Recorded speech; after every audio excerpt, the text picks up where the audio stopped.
Vamos a hablar de las neurociencias jurídicas y forenses y su aplicación en el ámbito legal. Hoy nos acompaña un experto quien nos ilustrará sobre cómo estas han incidido en las principales decisiones judiciales. Acompáñenos mientras nos tomamos un café.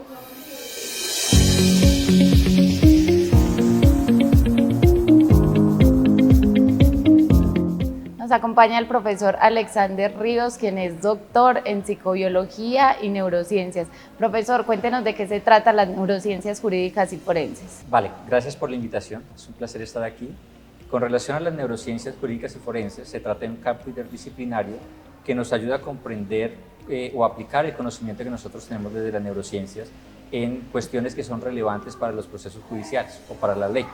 Se trata de que nosotros podamos comprender cómo influye la actividad cerebral en los procesos judiciales y en cuestiones que son relevantes para la ley en sí mismo y para los procesos jurídicos. En cuestiones tan básicas como, por ejemplo, determinar la responsabilidad de un individuo, la toma de decisiones o incluso en determinar la competencia de un individuo para ser juzgado en un proceso como tal en el cual esté involucrado. Doc, ¿cómo se aplica esas neurociencias hoy en los tribunales? Esto es muy variable. Nosotros debemos tener en cuenta que es un campo emergente, por lo menos en Colombia. Es un campo que está bastante, digamos que iniciando, si bien ya lleva algunos años en los cuales se ha trabajado y en otras esferas y en otros contextos jurídicos fuera de Colombia tiene un bagaje un poco mayor. Se ha aplicado en determinar, por ejemplo, la competencia de un juez para poder involucrarse en un juicio, en las personas o los actores intervinientes dentro de un proceso judicial. Y diría yo que el ámbito más común donde nosotros vamos a verlo aplicado es en determinar la competencia de un individuo para enfrentar su propio juicio. Si bien se ha trabajado bastante desde la psicología forense, tanto para determinar si la persona es consciente de lo que hizo y esa responsabilidad hasta qué punto, al igual que dentro de un proceso judicial, en el momento del juicio en sí mismo, determinar si la persona está en capacidad de poder enfrentarse en ese momento al escenario, la neurociencia nos podría dar evidencia y sustento, por ejemplo, desde la neuroimagen, determinar si existe la capacidad de un individuo con relación a, ¿hay alguna afectación desde un proceso biológico? ¿Existe algún tipo de trastorno mental que pudiera restar responsabilidad o capacidad para comprenderlo?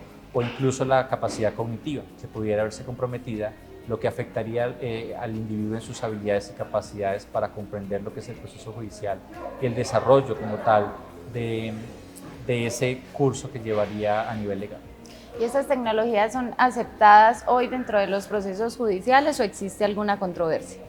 Definitivamente existen controversias en el uso de las tecnologías. Ciertamente hay un avance a nivel tecnológico y hay un avance en la comprensión de la actividad cerebral y de su funcionamiento.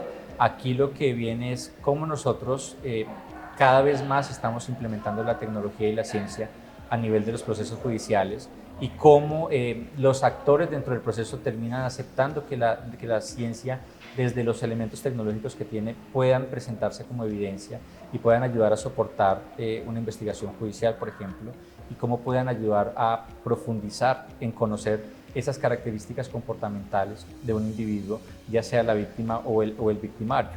Aquí lo que viene es que nosotros debemos tener cuidado en la precisión que se hace con el uso de las tecnologías y tener en cuenta esos elementos que pueden decirnos estamos empleándose con criterios éticos principalmente y hasta qué punto podemos emplearlos. No debemos hacer un uso arbitrario ni excesivo de las tecnologías en campos que tal vez no tengan o en procesos que tal vez no tengan cabida directamente solo por emplearlas directamente.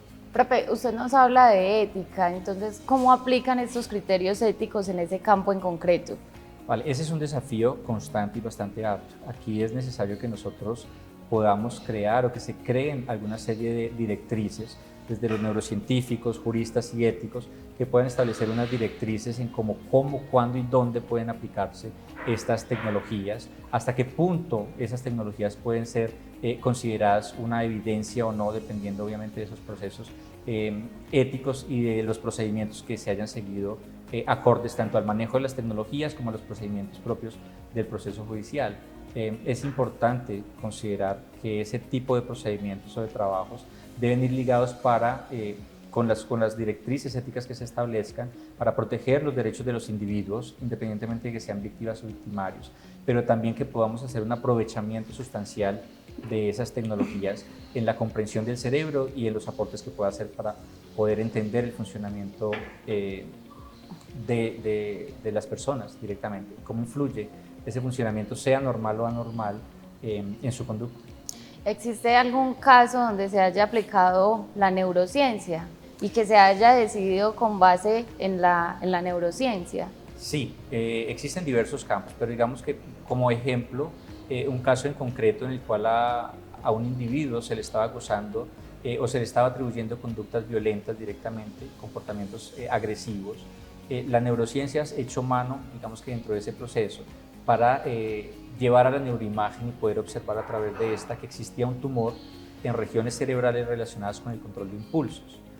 Al presentar esa evidencia y observarse ese tumor en una región que es crucial para el comportamiento, logró determinarse que la presencia de esa masa extra, por decirlo de alguna manera, estaba sobreestimulando la región y afectando el control de los impulsos del individuo y en esa inhibición comportamental, lo que llevó a que la sentencia se modificara, reduciendo la responsabilidad del individuo teniendo en cuenta su condición médica.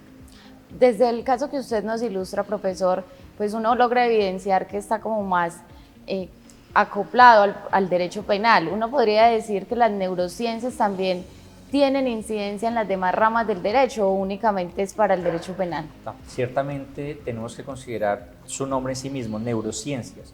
Entonces no es una sola disciplina, es un campo que agrupa diversas disciplinas que están aportando a la comprensión y al conocimiento de diferentes áreas.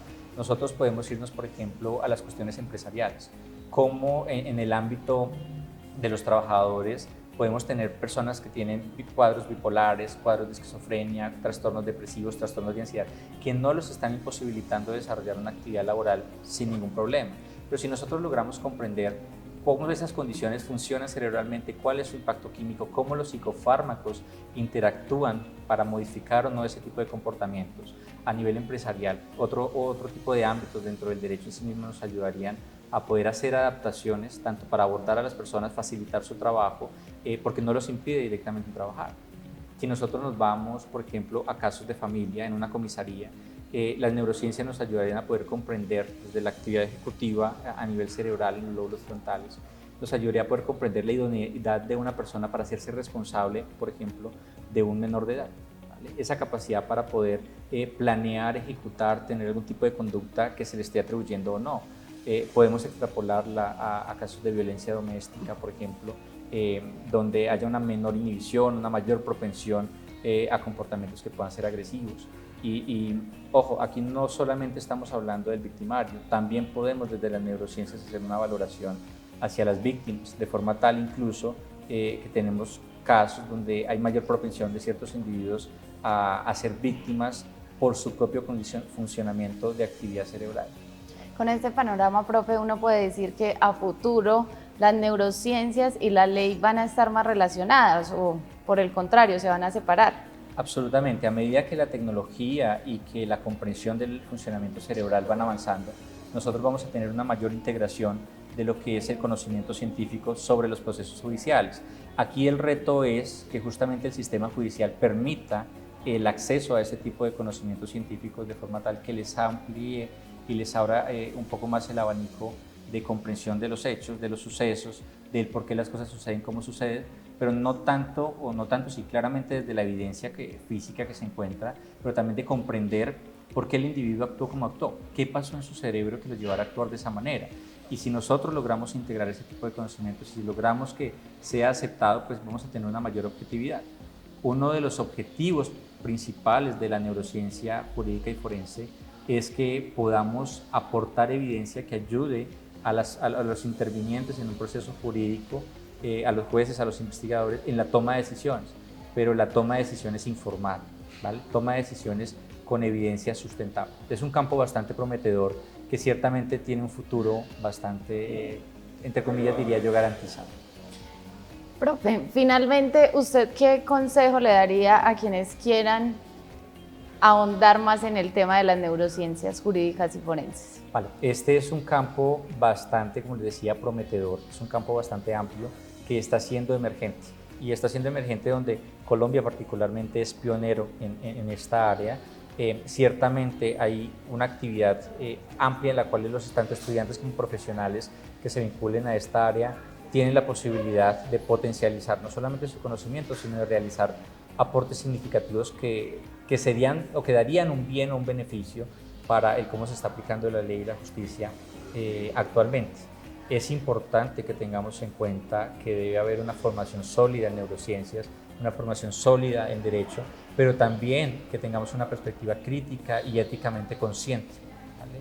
Considerando esos elementos, podemos decir que las neurociencias jurídicas y forenses son un campo bastante prometedor, bastante amplio, no solamente a nivel de conocimiento, sino en la práctica, ¿vale? Donde ciertamente las neurociencias están ávidas de mentes jóvenes y apasionadas por este campo. Muchas gracias por acompañarnos, profe. No, es un gusto y que nosotros podamos recordar que las neurociencias jurídicas y forenses están aquí para aportar a los procesos judiciales, que vayamos mucho más allá del mero conocimiento, sino que podamos encontrarle una aplicabilidad en el campo. Es importante que nosotros logremos articular las neurociencias a los procesos judiciales, entender que este es un campo interdisciplinario donde estamos tomando conocimiento de diferentes disciplinas que están aportando una evidencia sólida hacia lo que son los procesos judiciales y aquello que en el ámbito legal es relevante. Por lo que vamos mucho más allá de basarnos en un mero conocimiento, sino encontramos una aplicabilidad real que hoy en día está siendo tomada en cuenta en los tribunales y que nos ayuda a modificar este tipo de procesos, no solamente en las sentencias, sino en establecer nuevas leyes y nuevas adaptaciones a los códigos de procedimiento.